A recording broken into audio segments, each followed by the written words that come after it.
Bonjour à tous, ici Eric Epting. Aujourd'hui, illustrons la stabilité d'un réseau. Pour ça, je vais prendre une première image. L'eucalyptus. Il faut savoir que l'eucalyptus est un arbre qui pousse très vite et se multiplie. Ça donne de grands et de beaux arbres. L'inconvénient, c'est que planté au bord d'un fossé ou dans un sol meuble, à la première tempête, il est complètement arraché.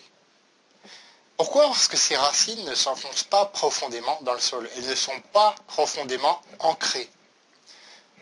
C'est ce qui risque de se passer si vous parrainez très vite beaucoup de personnes personnellement sans avoir le temps de vous en occuper. À la première tempête, c'est-à-dire à la première difficulté, beaucoup de personnes vont se sentir déprimées et arrêtées.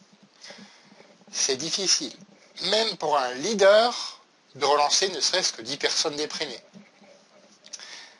L'avantage. L'avantage, c'est de pouvoir utiliser le placement. Vous pouvez ainsi créer des liens, des relations dans chaque lignée que vous construisez. Imaginez par exemple que vous visiez d'atteindre la position clé de votre plan de compensation, celle qui permet déjà de gagner entre 300 et 400 euros par mois, de revenus résiduels, j'entends bien. Après avoir parrainé personnellement 3 distributeurs, il sera intéressant de placer les autres en dessous, pour créer ces branches ancrées en profondeur. Bien entendu, ce n'est pas une règle absolue, ce n'est pas une obligation, mais c'est un principe.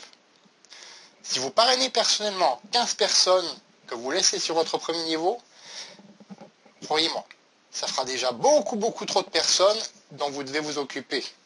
Et vous serez tout seul. Tandis que si vous les placez, qu'est-ce qui va se passer? Là, vous allez faire jouer l'esprit d'équipe.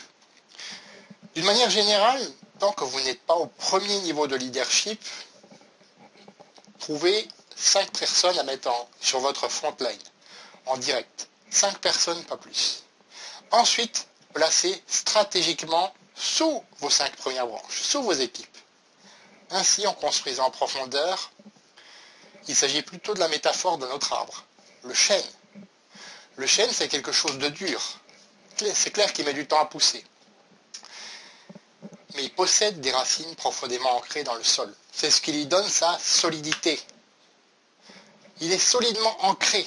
Et il va en aller de même pour votre réseau. Et donc votre revenu résiduel. Alors j'ai une question pour vous. Êtes-vous plutôt eucalyptus ou chêne? Voilà. Dans la prochaine vidéo, nous verrons ce que cela va engendrer comme heureuse conséquence, ce type de comportement. Pour ne pas la manquer, abonnez-vous. Un lien va apparaître juste là en dessous. Recopiez dans votre navigateur ou allez sur celui qui figure dans la description de cette vidéo. Remplissez le petit formulaire et vous allez recevoir la suite de ces vidéos.